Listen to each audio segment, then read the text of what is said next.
Bom, pessoal, nós vamos falar sobre precedentes, tá? Eu vou resgatar aquilo que eu disse na prova, que o foco é o mesmo, ó. Eficiência, devido processo legal, razoável duração e segurança. Quando nós tivermos que enfrentar uma situação dividida, dúbia, na aplicação do precedente, eu vou me louvar por esses critérios. Eficiência, devido processo legal, razoável duração, segurança. Aplicação do artigo 15 do CPC, porque toda a estrutura do sistema de precedentes está no CPC. Observância dos princípios constitucionais que estão no CPC, positivados no CPC. O que eu posso ressaltar para os senhores a respeito do sistema de precedentes? Por que ele é importante e por que ele é de tão difícil compreensão? O precedente, ele provoca uma alteração estrutural e não apenas conjuntural no processo. Se você for analisar o precedente sob a perspectiva conjuntural, você vai ter dificuldade de entender o novo sistema. O que eu quero dizer com conjuntura e com estrutura? Não sei se vocês têm em mente o dilema de Procusto. Alguém se lembra disso?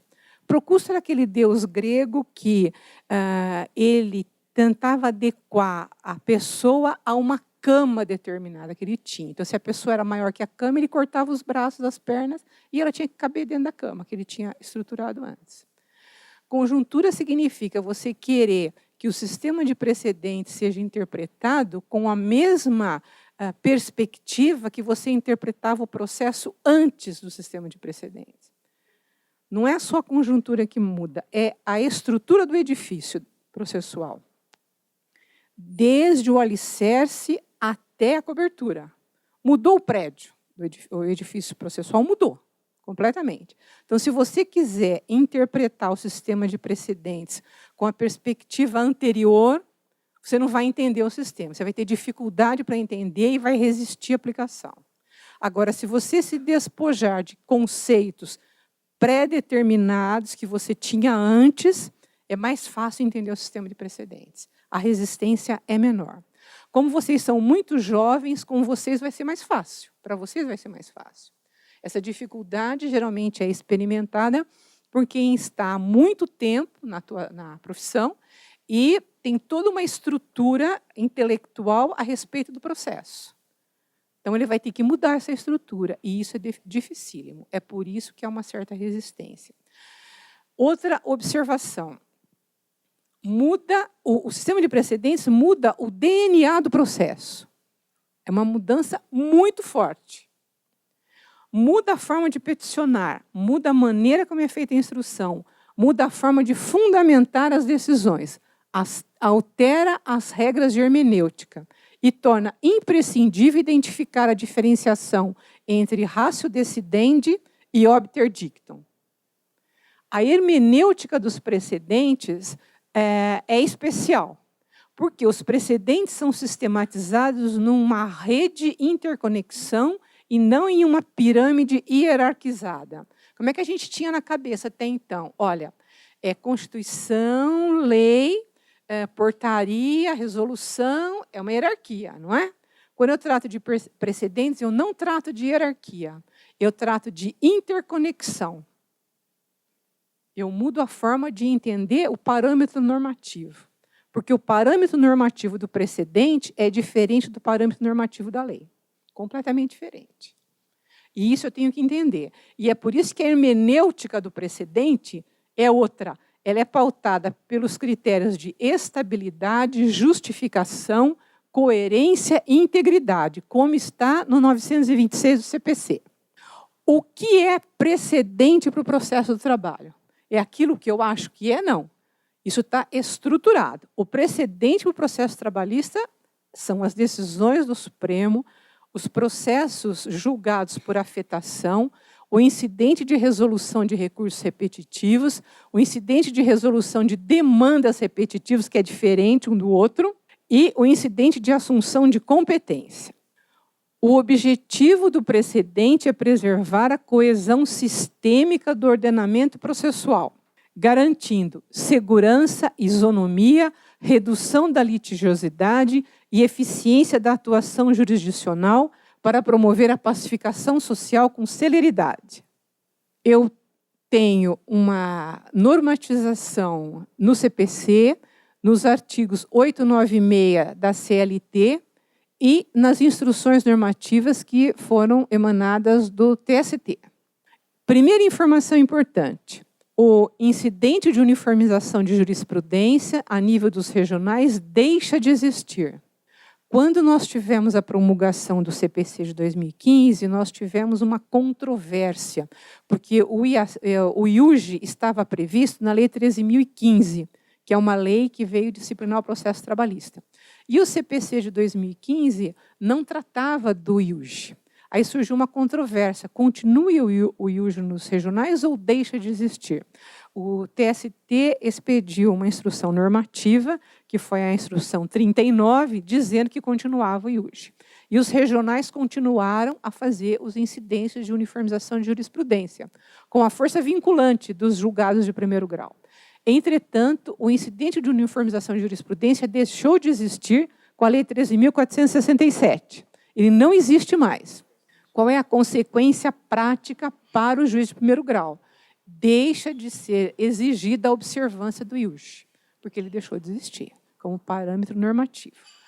O recurso de revista repetitivo continua e ele pode ser suscitado por afetação. A disciplina está no 896C e foi acrescentada uma outra exigência no que se refere ao requisito de relevância da matéria e existência de entendimentos divergentes entre os ministros da sessão ou das turmas do tribunal. Quando ocorre a relevância da matéria ou a existência de entendimentos divergentes, a afetação pode ser suscitada. E o julgamento desse processo suscitado como afetação é um precedente que tem que ser observado. Pois não. Então, a partir de agora, as decisões dos IUJs anteriores que estavam nos tribunais, que já foram julgados, elas precisam ser observadas ou não? Cada tribunal vai deliberar isso no seu regimento interno, porque eu estou tratando de segurança jurídica, não é? Se o processo foi julgado com foco num determinado IUJ, de repente ele deixou de existir. A notícia que eu tenho é que a maioria dos regionais vão transformar esse IUJ em súmulas. Então, transformando em súmulas, elas continuam sendo exigíveis, como súmulas, né? Isso para dar uma segurança jurídica. Agora, o complicador vai ser o seguinte: se o tribunal tinha um IUJ sobre uma determinada matéria e essa matéria foi tratada pela Lei 13.467 de maneira diferente, aí como é que vai ser essa aplicação da súmula? O indicativo de solução seria modular os efeitos da súmula, né? O tribunal vai se reunir por seu órgão especial ou na sua composição plena, dependendo do regimento de cada tribunal, e vai deliberar: olha, se antes era assim, nós vamos continuar a observar esse critério até tal data, e a partir desta data nós vamos mudar esse critério. Mais ou menos o que o TST fez quando mudou a lei que estabelecia a base de cálculo do adicional de periculosidade para os eletricitários. Lembram disso? A base de cálculo era ampla, era o salário efetivamente recebido, e a lei mudou para estabelecer que não poderia ser incluído todas as parcelas remuneratórias. Mas o TST tinha a súmula 191. E aí a súmula estava em desconformidade com a lei, com a nova lei. Então, o TST deu uma nova redação à súmula, mas por garantia da segurança jurídica, ele disse: olha, até tal data vale o critério anterior. A partir dessa outra data, nós vamos adotar um novo critério. Então, eu acredito que essa vai ser a solução, né? Mas vai depender de cada regional mesmo. O seu tribunal é que vai, pelo regimento interno, disciplinar a matéria. Basicamente, o que eu quero deixar é o seguinte: tem que observar as instruções normativas do TST, tá? Toda vez que tiverem dúvida, são 3 instruções normativas principais: a 38, a 39 e a 40. Estas instruções normativas, elas tratam de toda essa questão de precedente, de afetação, de como será o trâmite do processamento do IRRR, do IRDR. Então, é um caminho a ser observado. O que eu quero chamar a atenção? Com a reforma trabalhista da Lei 13.467, de 2017, artigo 899, alterado. A questão do depósito recursal, a possibilidade de reduzir esse valor pela metade para entidades sem fins lucrativos, empregadores domésticos, microempreendedores individuais, microempresas e empresas de pequeno porte. A isenção do depósito recursal aos beneficiários da justiça gratuita e a possibilidade de substituição por fiança bancária ou seguro-garantia judicial. Essa informação é importante porque os senhores vão fazer o juízo de admissibilidade dos recursos nas varas, né? Também a questão de suspensão do processo, quando houver uma determinação do ministro para que os processos sejam suspensos, essa determinação tem que ser observada. Está na Instrução Normativa 38. Outra questão que eu quero chamar a atenção dos senhores, que é uma alteração importante, é o julgamento dos recursos repetitivos e a desistência da ação. Nós temos a Instrução Normativa 38, que dizia o seguinte, artigo 16, parágrafo 2º. A desistência apresentada nos termos do caput desse artigo independe de consentimento do reclamado, ainda que apresentada a contestação. Esse critério mudou.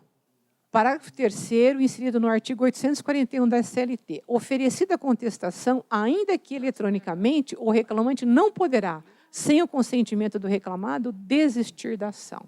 Isso vai fazer toda a diferença, porque no PJE eu posso colocar a contestação antes. O sistema está entendendo que, a partir do momento em que foi oferecida a contestação, não pode mais haver desistência sem a concordância da parte contrária. Isso vai ser objeto de muita controvérsia. Eu vou entender como oferecida a contestação a partir do momento que ela é inserida no PJE ou a partir da audiência. Só que, quando chegar na audiência, a parte contrária já teve todo um custo, né? Já contratou advogado, ele já fez a defesa. Então, isso vai ser objeto de controvérsia, com certeza. Os requisitos para a afetação, que está na Instrução Normativa 38, o julgamento dos recursos repetitivos e a observância da tese firmada. Decidido o recurso representativo da controvérsia, os órgãos jurisdicionais declararão prejudicados os demais recursos, versando sobre idêntica controvérsia ou decidirão aplicando a tese firmada. Publicado o acórdão paradigma, os processos porventura suspensos em primeiro e em segundo grau de jurisdição retomarão o curso para julgamento e aplicarão a tese firmada pelo TST. Então, o que tem de relevante no processo de precedente? Eu tenho observado algumas impugnações dos colegas, no sentido que, mas aí eu não tenho mais liberdade para decidir, eu estou sendo tolhido na minha possibilidade, no meu convencimento. Pessoal, não é isso. Eu costumo lembrar que, parafraseando Max Weber, a ética da convicção agora está em conexão direta com a ética da responsabilidade. Perceberam? Muda tudo, muda muito.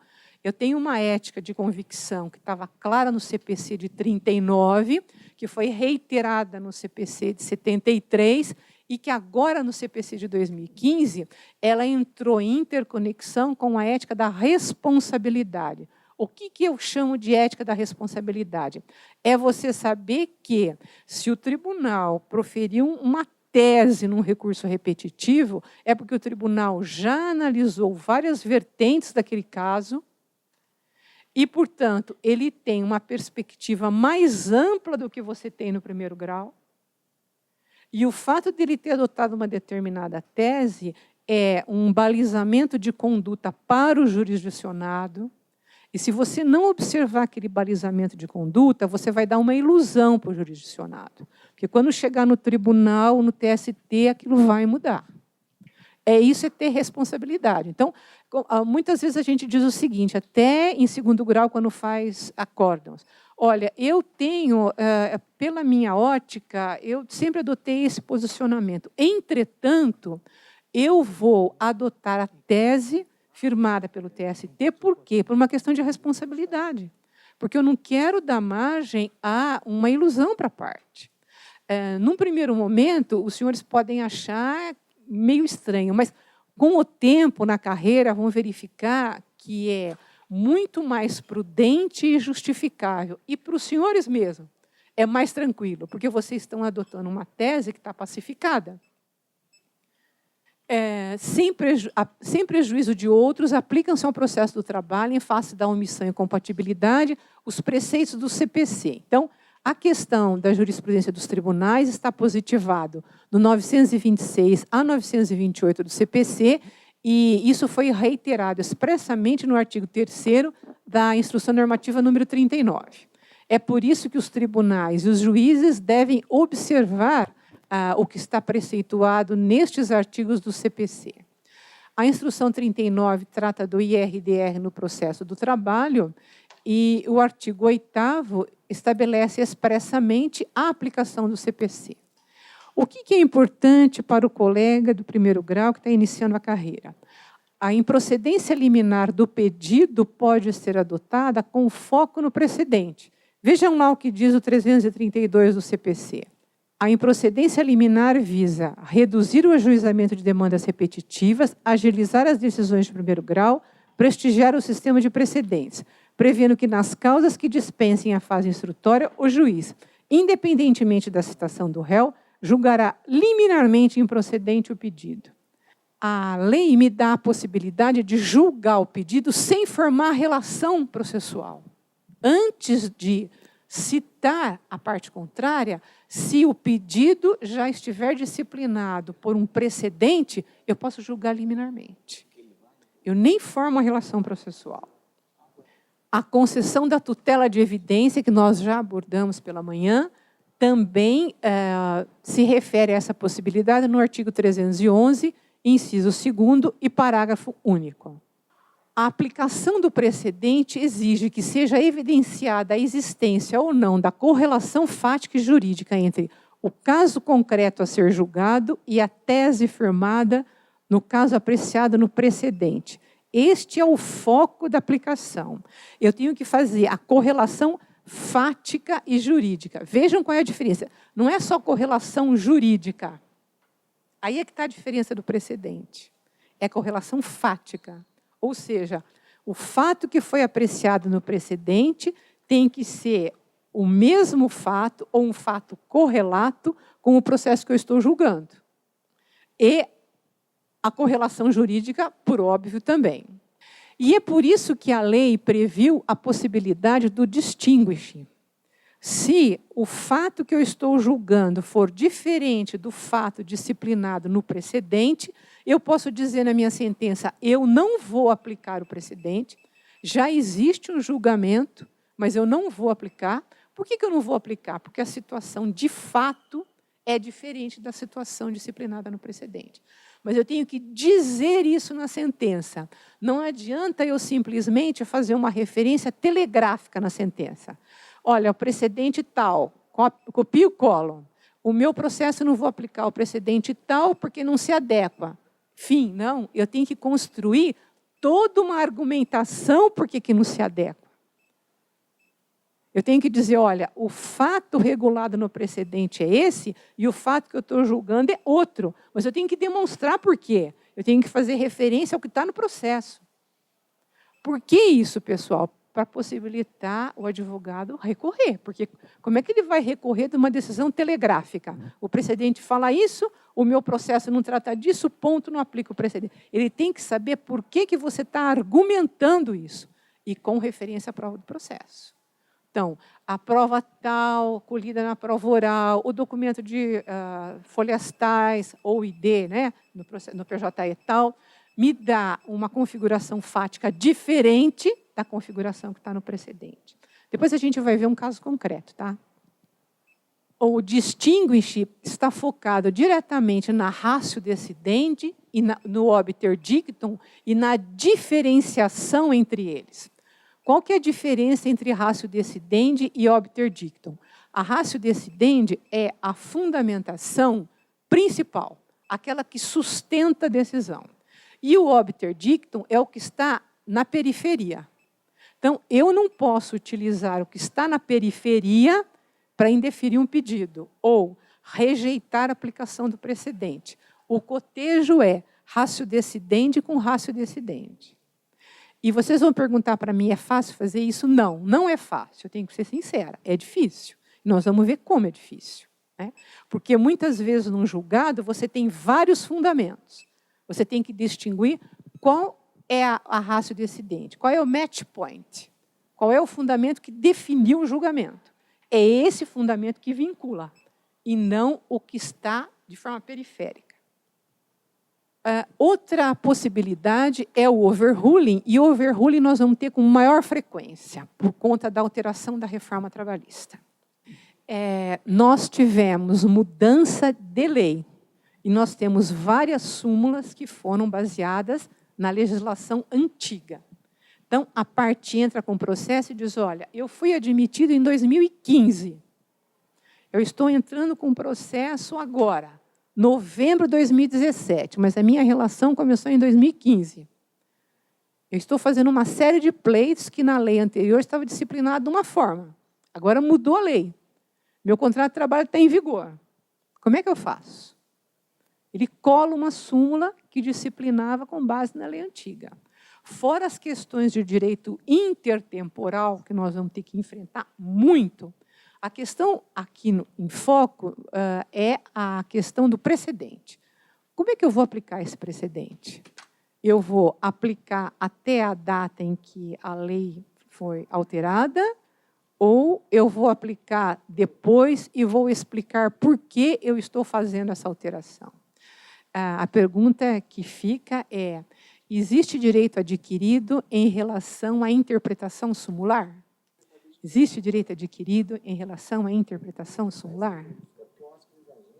É difícil, mas nós vamos ter que enfrentar isso. E o sistema de precedentes te dá o seguinte conforto. Se o TST enfrentar a situação e já te der uma baliza de solução, ótimo. Você vai pela baliza fixada pelo TST.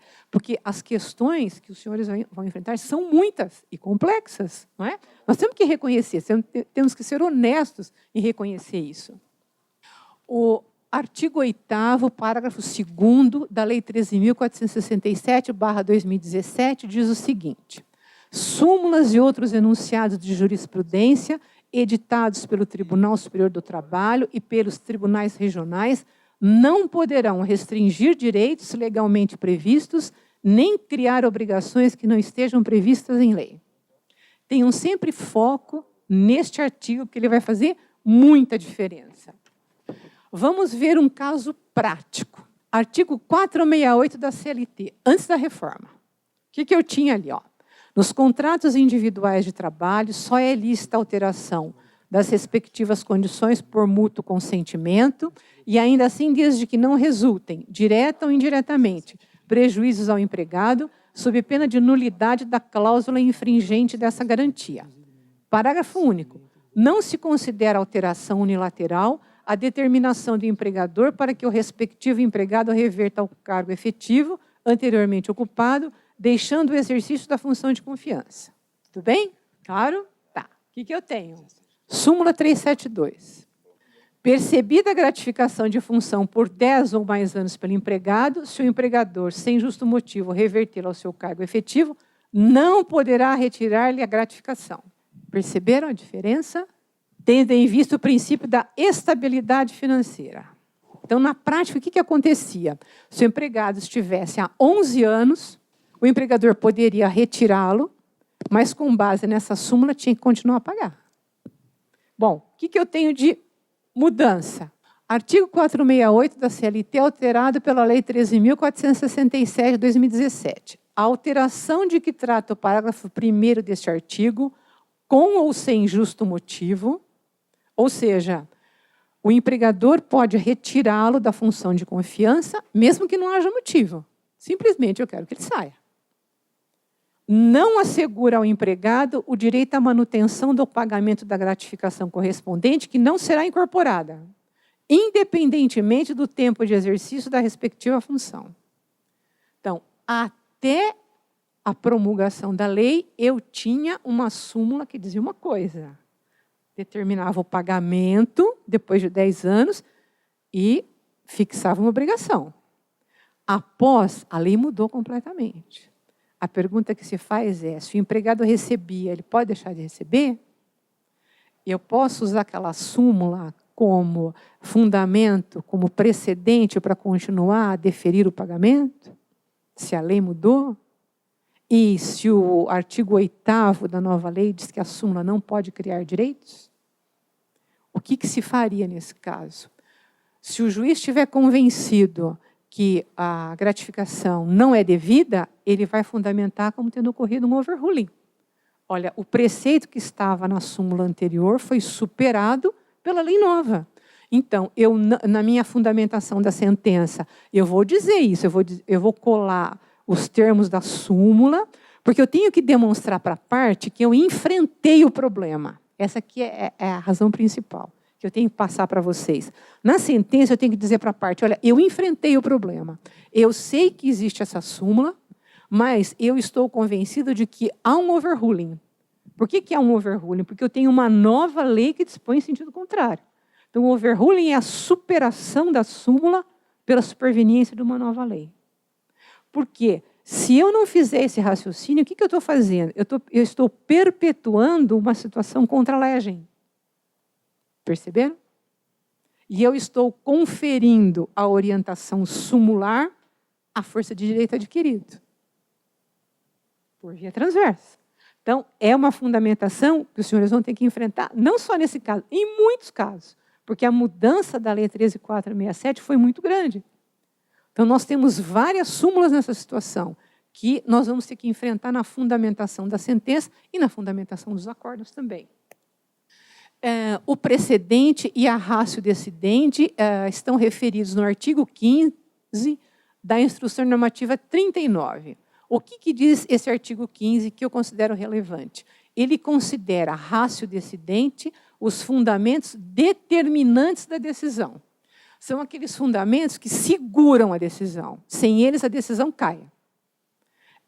Essa é a definição aceita do que é a ratio decidente. Não ofende o artigo 489, parágrafo 1º, inciso 4º do CPC, a decisão que deixar de apreciar questões cujo exame haja ficado prejudicado em razão da análise anterior da questão subordinante. Essa é uma outra questão delicada. Veja, na sentença, eu não preciso tecer, na fundamentação, toda a argumentação que já foi explicitada pelo precedente. Porque aquilo já foi julgado. O que eu tenho que tecer na fundamentação é a correlação entre o precedente e o caso concreto que eu estou julgando. Deu para ficar claro isso? Porque o que vai acontecer? O advogado da parte ele vai te forçar, ele vai querer, muitas vezes, discutir o precedente. Claramente falando, é isso. Ele vai dizer, não, mas esse precedente está errado.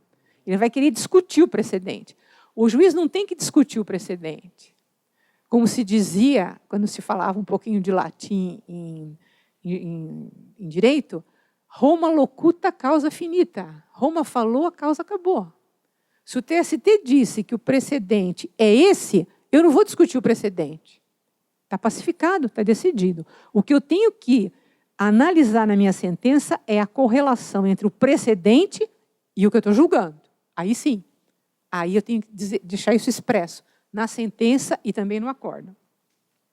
Por isso que é ônus da parte, para os fins do disposto no 489, parágrafo 1º, inciso 5º e 6 do CPC, sempre que invocar precedente ou enunciado de súmula, identificar os fundamentos determinantes, ou demonstrar a existência de distinção no caso em julgamento ou a superação do entendimento.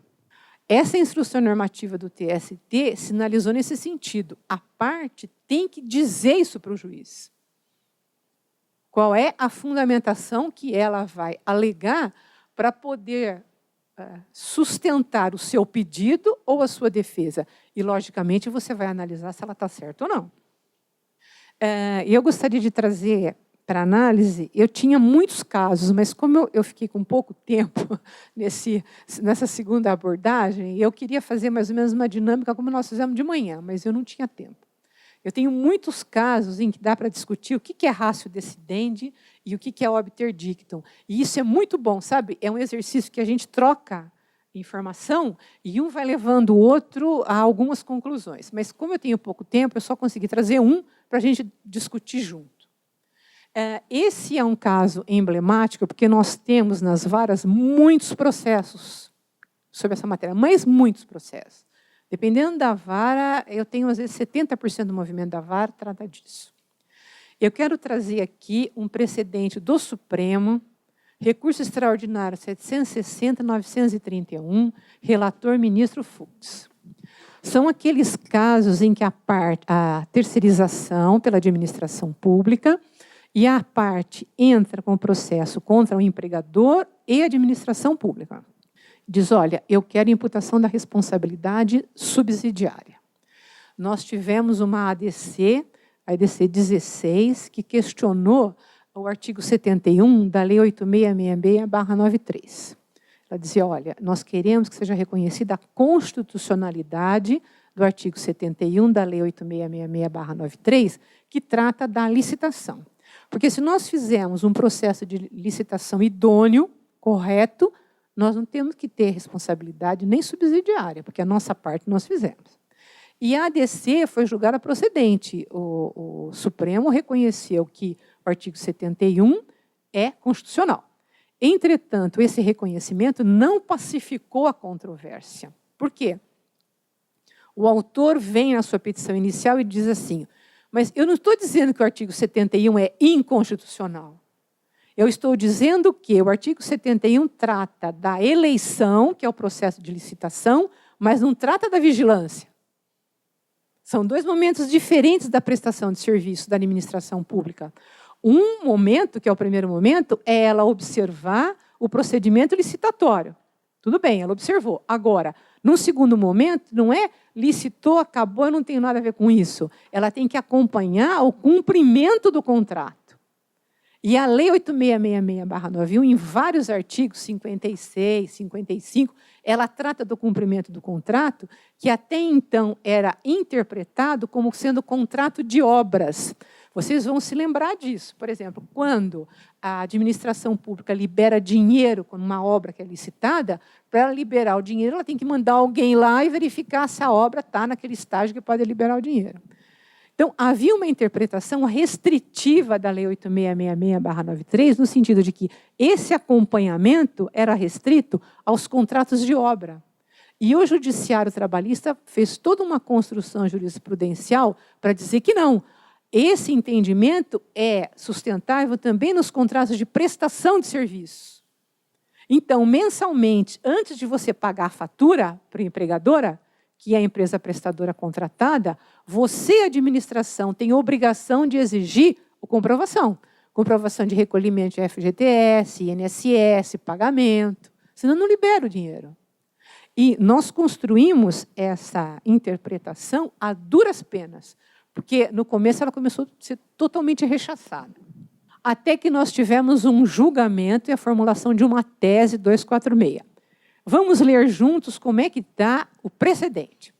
O inadimplemento dos encargos trabalhistas dos empregados do contratado não transfere automaticamente ao poder público contratante a responsabilidade pelo seu pagamento. Primeira ratio decidente importante, não transfere automaticamente. O automaticamente faz toda a diferença.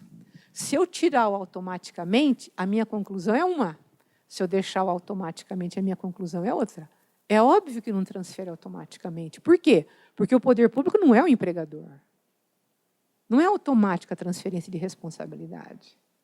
Entretanto, vejam lá, seja em caráter solidário ou subsidiário, nos termos do artigo 71, parágrafo 1º da Lei 8666/93. Ou seja, ele limitou a análise ao processo de licitação e, portanto, se eu quiser fundamentar a minha sentença na culpa in eligendo,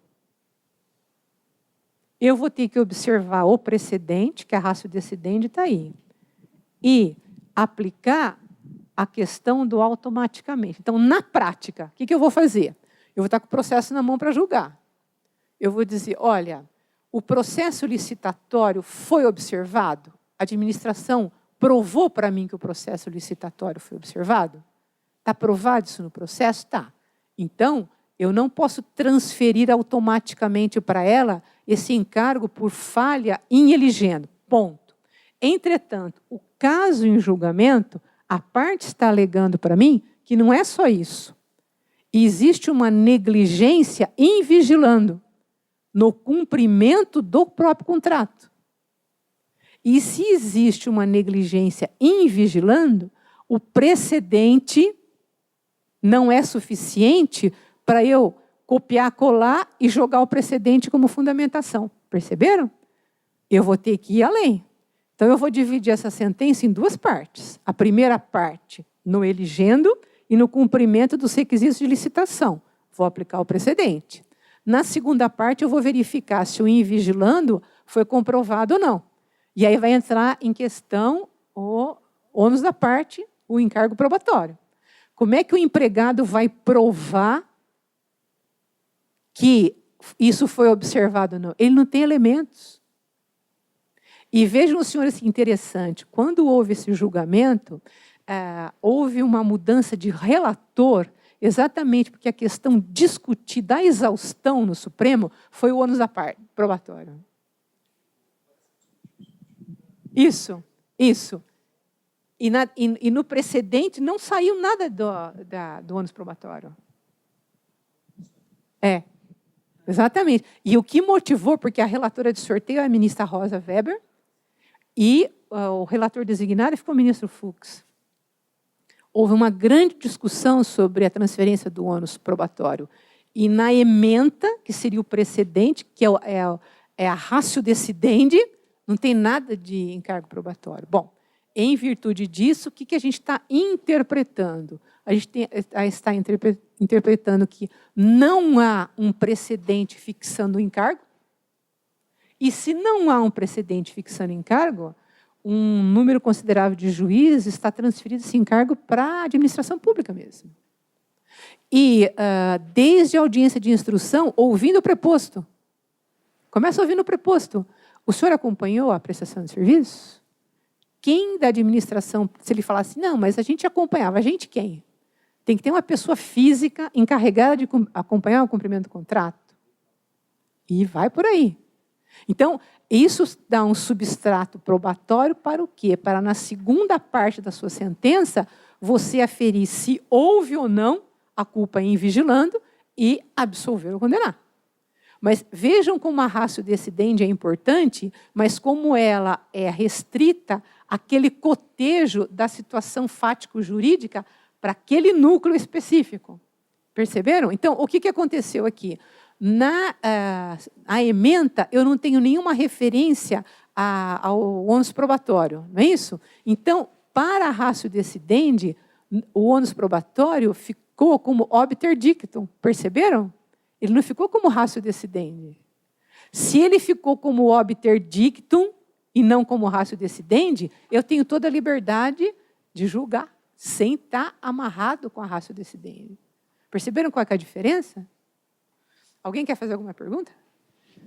Eu queria comentar essa questão em relação ao TST, como tem julgado, porque eu também entendo, claro, que o ônus seria da administração, mas depois do precedente, eu estava fazendo pesquisas e vi que já pelo menos 6 turmas estão dizendo que o ônus é do reclamante agora, seguindo a orientação do STF, e até ressalvando, os ministros estão ressalvando o entendimento, mas aplicando agora o ônus do reclamante, em 6 turmas. É por isso que, muitas vezes, na fundamentação, quando abre a instrução, o que a gente tem feito? A gente não consta transferência de ônus. A gente consta que cabe à parte provar a própria alegação. Então, se a administração pública vem e diz, olha, eu observei todos os requisitos legais, então ela tem que provar que observou todos os requisitos legais. Na prática, é uma transferência de ônus, mas na fundamentação, por conta disso que você está dizendo, que nós estamos acompanhando, a gente diz exatamente o seguinte, olha, a administração não alegou que ela cumpriu, ela prova. Quem alega, prova. Perceberam a diferença do foco? Agora, porque senão você não tem como julgar, você vai julgar tudo improcedente. A parte, o reclamante, ele não tem condições de fazer prova nenhuma.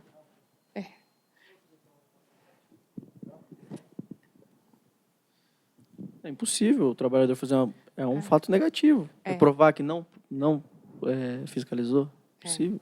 Mas a grande fundamentação, como ele mesmo disse, está sendo essa. O empregado tem que provar. Então, nós estamos adotando essa fundamentação. Olha, a reclamada alegou que cumpriu, ela tem que provar. Na prática, é uma transferência de ônus mesmo. Mas nós estamos usando essa fundamentação para poder sustentar a possibilidade de você fazer a instrução. Porque tem um efeito pedagógico disso, sabe? Se você não adotar esse tipo de conduta, ninguém vai pagar ninguém. Exatamente. Já exigindo não se fiscaliza, imagine se não se exigir. Né? E aí você vai ter uma massa de gente sem receber, e a massa mais carente, mais necessitada, que tem um salário mais baixo. Né? Infelizmente é isso. Eu trouxe aqui um estudo de caso concreto para nós analisarmos junto. Olha, o município X abre o processo de licitação e contrata a empresa Y para a prestação de serviços de limpeza nas creches e escolas, porque apresentou a proposta de menor preço. A alegação é sempre essa. Eu tenho obrigação de contratar pelo menor preço. E não é isso que diz a Lei 8666/93. O menor preço é um dos requisitos.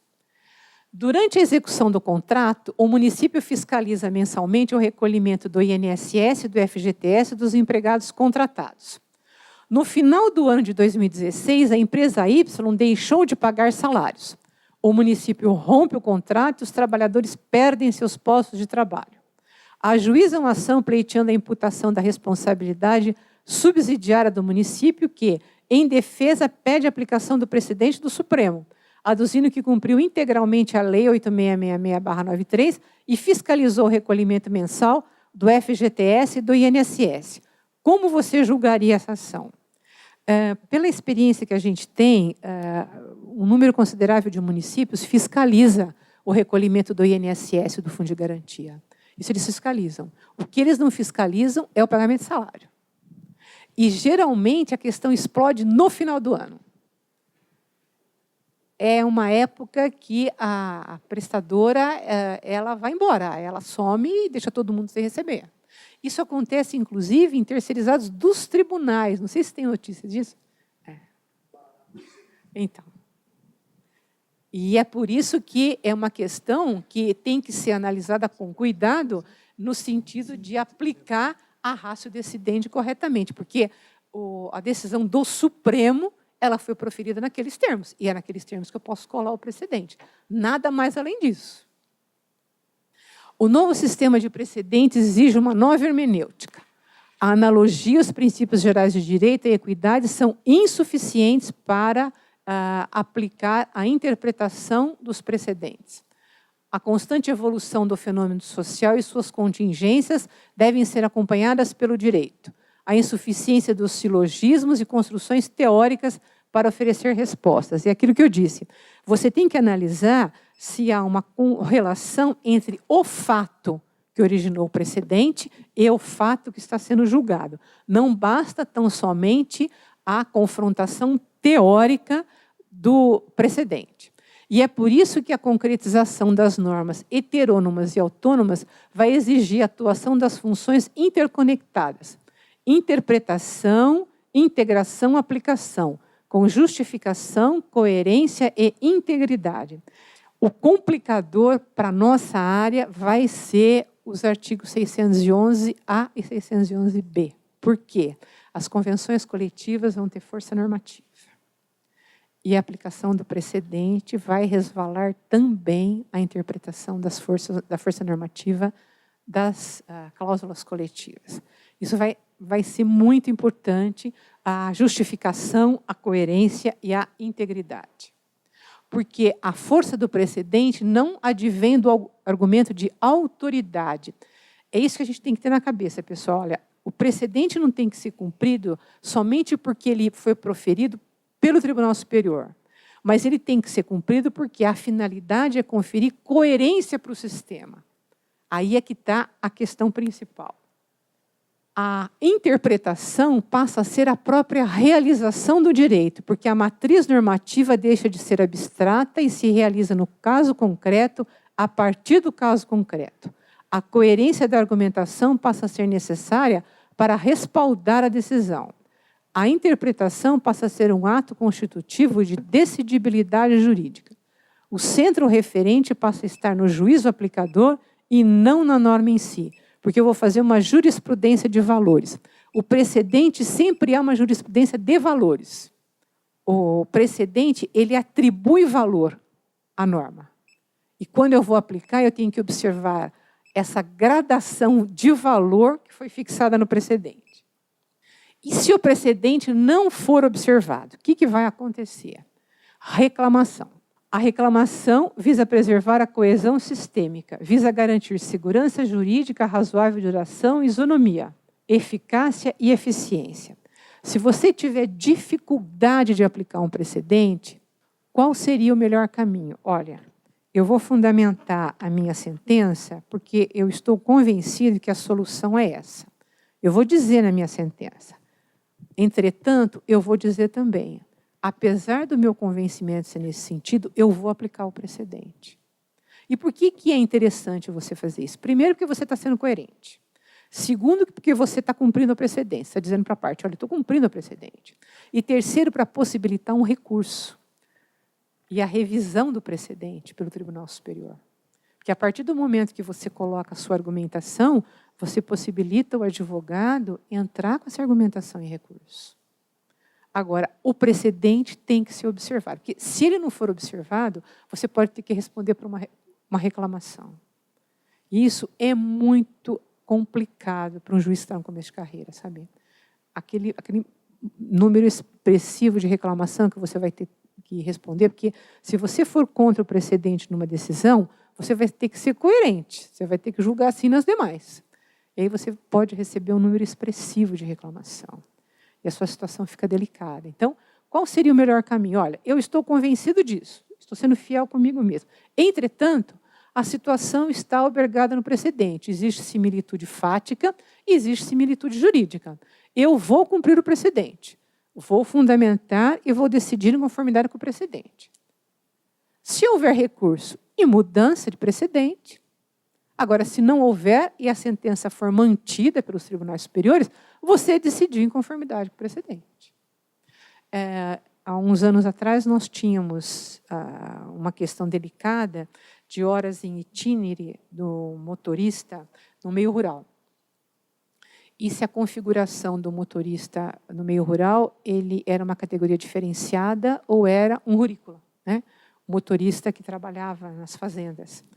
E eu sempre sustentei que o motorista era categoria diferenciada, porque ele tem uma especificidade própria, ele não pode ser considerado um rurícola. E eu sempre fiquei vencida. Então, o que eu constava lá? Não, constava a minha convicção e constava que eu estava cumprindo a súmula do tribunal. Depois a súmula mudou. E o motorista passou a ser considerado categoria diferenciada, porque 2 súmulas foram canceladas pelo tribunal, pelo TST. Então, vejam os senhores, é isso, né? Considerar a sua convicção, mas cumprir o precedente. A reclamação está prevista no artigo 103A da Constituição Federal e no artigo 111A. A Instrução Normativa 39 estabeleceu que os artigos 988 e 993 do CPC, que tratam da reclamação, são aplicáveis à Justiça do Trabalho. Julgando procedente a reclamação, o tribunal cassará a decisão exorbitante de seu julgado ou determinará a medida adequada à solução da controvérsia. O presidente do tribunal determinará o imediato cumprimento da decisão, lavrando-se o acórdão posteriormente. Então, o que vai acontecer na prática? Você vai receber o resultado de uma reclamação para que a decisão, a sentença, seja adequada ao precedente. E isso vai criar uma situação muito desconfortável para você na vara. É por isso que o precedente deve ser observado. Eu tenho a questão do parágrafo 2º do artigo 8º, que vai me possibilitar sustentar o distinguish no não acolhimento do precedente. Mas, enfim, como eu já estou no final, vou dar o fechamento para os senhores. Quando a gente começa a carreira, que é uma carreira belíssima, eu estou na estrada há 30 anos, vocês vão ter muitos momentos difíceis, né? Inclusive de prejuízo da vida pessoal. Isso acontece com todo juiz, faz parte do enfrentamento, né, nossos desafios. Mas, por outro lado, existe uma gratificação muito grande, porque o que está em jogo hoje, que vocês vão ser os protagonistas disso. O Brasil está vivendo um momento de solidificação da sua república, seu regime republicano. E não existe república sem poder judiciário forte. Entretanto, o poder judiciário não se torna forte por bravatas, pela síndrome do He-Man e pela síndrome do xerife. Sabe? Eu tenho a força, eu prendo e arrebento, eu faço o que eu quero. Não é aí que está a força do judiciário. A força está na coerência das suas decisões. A força está na boa prestação do serviço público. É muito gratificante quando você está na vara, o advogado vem e fala assim, doutora Tereza, eu vou recorrer da decisão da senhora porque eu tenho que defender os interesses do meu cliente. Mas a senhora examinou o processo, a senhora leu o processo, a senhora proferiu uma sentença que eu respeito. Isso é o que a gente leva de mais importante na carreira. Então, o que eu diria, eu como veterana, para quem está começando, eu diria que as gratificações que os senhores vão sentir no decorrer da vida superam em muitos dissabores, superam 90% dos dissabores. Agora, a responsabilidade também é muito grande. E não é só uma responsabilidade pessoal, mas é uma responsabilidade para com a instituição, porque os senhores são o poder judiciário perante a sociedade. Então, eu desejo a todos muito boa sorte. O que precisarem, eu estou na 15ª. Se precisarem de alguma coisa, eu estou à disposição. Tá? Torço muito pelo sucesso de todos vocês. Como nós dizíamos agora há pouco no intervalo, torço muito para vê-los como ministros do TST futuramente. Eu já velhinha, de bengalinha, assim. E que Deus abençoe vocês, que dê tudo certo, viu? Parabéns.